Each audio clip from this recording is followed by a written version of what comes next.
To give a toast to the immortal memory of Robbie Burns and a little bit on his history. And I'm going to do that tonight. In this is a reference to a poem that he wrote called Ode to a Mouse. And he was out in his field, for those of you that don't know it, plowing the ground one day, and he overturned a mouse's nest. And he reflected on how, well, the words, the best laid plans of mice and men often go astray, come from that poem. Anyway, tonight we gather for a purpose that has united Scots and lovers of Scotland for over 2 centuries, to honor the life, the work, and the enduring spirit of Robbie Burns. Burns has been dead for over 225 years, yet here we are, eating haggis, drinking whiskey, and paying homage. Burns was not a king, not a general, not a politician. He never ruled a country, never commanded an army, and never owned much more than a few acres of stubborn Scottish soil. And yet his words have traveled further than any empire has. Burns was an ordinary man with an extraordinary gift. He could take the everyday lives of ordinary people and show us their dignity, their humor, their sorrow, and their worth. He wrote about farmers, laborers, lovers, mothers, soldiers, drinkers, dreamers, and fools, and somehow managed to make them all feel important. And perhaps that's why Burns still matters, because Burns believed fiercely that every life has value, that even a mouse driven from its nest deserves our sympathy, that love, kindness, and fairness matter more than titles or power. Burns was not perfect, and thank goodness for that. He drank too much, loved too much, argued with authority, got into trouble, made mistakes, regretted some of them, and repeated others.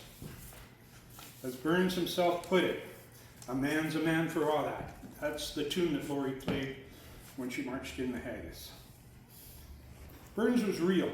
He struggled with money, he struggled with expectations, he struggled with his own nature, and he wrote about it, wrote about all of it. Not to impress us, but to connect with us. His poetry is not about being better than others, it's about being honest with ourselves. He reminded us that life is short, love is precious, pride is dangerous, and kindness is powerful. He reminds us to laugh at ourselves before we laugh at others.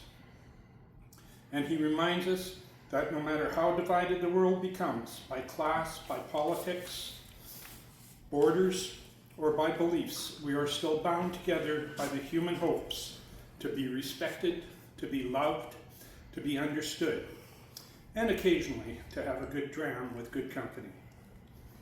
Burns wrote in the language of the people, not the elite. He chose Scots when he could have chosen something more fashionable, more respectable, more profitable. And by doing so, he preserved a voice, a culture, and a way of seeing the world that might otherwise have been lost. He gave Scotland not just poems, but confidence. He told a small nation that its voice mattered. And in doing so, he told every small voice everywhere the same thing.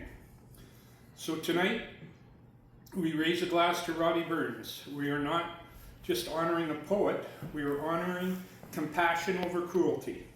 We are honoring humility over arrogance. We are honoring kindness over bullying. We are honoring the idea that words can still change hearts, even in a noisy, cynical world. And perhaps more importantly, we are honoring the idea that one ordinary person, armed only with honesty and a pen, can still leave a mark on a world that time cannot erase. And he did this not by preaching, but by connecting. You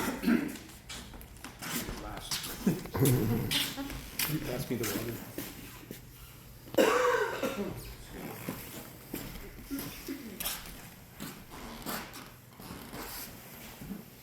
So, ladies and gentlemen, wherever you're from, whatever your accent, whatever your story,